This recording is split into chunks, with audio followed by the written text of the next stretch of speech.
So hello and welcome to my walkthrough of this notebook, Introduction to LangChain Expression Language and LangGraph. And today we will be building a LangGraph or LangChain, well, more like LangGraph-powered rack. So first things first, and what we'll be doing is set up Olama to serve our open source models locally and our embeddings. So we will be using the recently GPT OS 20 billion parameters and the model embedding Gemma latest. What we have to know before starting building with LangGraph. So LangGraph makes use of runnables, and runnables are standardized components that can be easily connected with other components. So what does it mean? They have an universal interface. They take an input, for example, a function takes an input, performs an operation, and returns an output. Have some methods that allow, for example, for parallelization, for streaming, and they can be composed. So we can create chains by composing each runnable with pipes. So the retriever takes an input, performs an operation, and we get the output that will be passing to the prompt, and so on. So let's go with LangGraph. What is LangGraph? LangGraph is a framework that is built upon LangChain, and it leverages LangChain expression language to build coordinated, multi-actor, and stateful, which is really important, applications that include cyclic behavior. So what do we mean by stateful? Stateful. We can create classes, like, for example, state, that are containers or objects in which we pass the information or the current state of the application that we will be updating at each time step or at each node.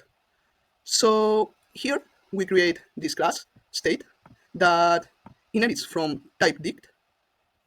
And the next thing we are going to do is start creating the graph for LangGraph.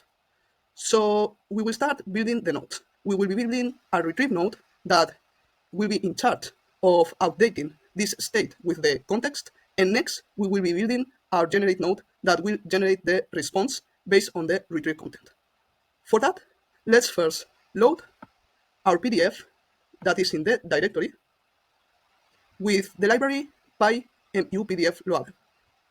Next, we will be splitting that document or performing the chunking using recursive character text splitter, which is like we will be saying in Spain, navaja suiza, that it's like the go-to tool when you don't know which splitting method you want to use. And something that we will be adding is this function, tick_token_len, that will allow us to split by token instead of by character. So the activity one, like we were saying that recursive character splitter is the navaja suiza, that you can use it for everything. It's like the to-go method. But we could also split by, for example, heading levels. We can split, for example, based on the format of the document. If it's a PDF, we can split by page, then by paragraph. If it's a Word doc, we can split by heading hierarchy, or if it's an HTML, we can split by header tags and content blocks. And then let's go to the embeddings and the dense vector search. So what we have till now, we have the loaded document and the chunking that we have made, the chunks that we have made with our recursive character text splitter. Now we will be instantiating the embedding model by using Olama, and we will be using embedding Gemma latest. So here we are just calculating which is the dimension of this embedding Gemma. How we do this? We take some word, for example, hello or some sentence. We embed this query and we take the length of this query, which gives us 768, which is the dimension of our vectors or of our embeddings. Next, which database we are going to use? So we are going to use Quadrant simply because it scales well and it's really fast. So the quadrant vector database that we will be using will be in memory, so it is not persistent. We instantiate the client, we create a collection, which is a specific collection of vectors within this Quadrant client, and we give it a name, AI Usage Knowledge Index. We pass the size, which is 768, the embedding dimension, and the distance we will be using, which is cosine. Now we assemble our vector database with Quadrant Vector Store. We pass the client, the collection name that we just created, and the embedding model. And we add our chunks, our documents, to this vector database. Great. We can now create our retriever, which will be the first node, well, the second if we include start node, in our graph, the retriever. So we take the vector store, we apply the method as retriever with top k equal 5, and then as this retriever is a runnable, we must not forget it is a function, so it's a runnable, we can apply methods like invoke. Now we can create our function. This function is called retrieve, that takes an input, which is the state, modifies the state. How? By invoking the question, performing the retrieval, and updating the context, and outputs this modified state, which is this context.